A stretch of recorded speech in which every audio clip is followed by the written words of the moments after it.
It was late at night when Clara returned to her apartment after a grueling day at work. The city's neon lights reflected off the wet pavement as she made her way up the stairs, her footsteps echoing in the dimly lit hallway. As she fumbled with her keys, trying to unlock the door, an unsettling feeling prickled the back of her neck. She glanced over her shoulder but saw nothing unusual, just the same old shabby wallpaper and flickering light bulb that had been there since she moved in. She shrugged it off and entered her apartment, locking the door behind her. Inside, a cold draft greeted her, and she noticed the living room window was slightly ajar.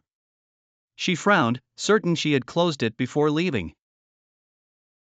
Clara shut the window firmly and drew the curtains, trying to shake off the growing sense of unease. She went to the bathroom to freshen up, splashing cold water on her face.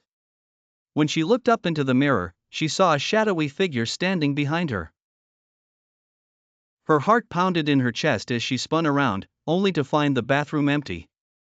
The hair on her arms stood on end. Determined to calm herself, she convinced herself it was just a trick of the light and went to the kitchen to make some tea. The kettle whistled, and she poured herself a cup, her hands still trembling. She decided to watch some TV to distract herself, but the feeling of being watched persisted. Every creak of the floorboards, every groan of the pipes, seemed amplified in the silence of the night. Finally, she couldn't take it anymore. She grabbed her phone and called her best friend, Hannah. "Hey, are you okay?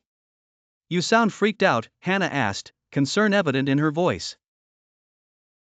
"I don't know, Hannah. I keep seeing things, or thinking I see things. There's this shadow that keeps appearing in the mirror," Clara confessed. "Get out of there, Clara.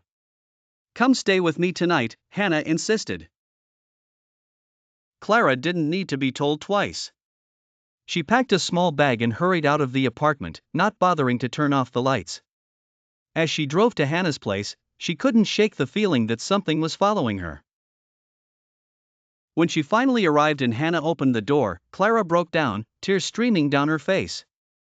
"It's okay, you're safe here," Hannah soothed her. That night, Clara slept fitfully, haunted by dreams of shadowy figures lurking just out of sight.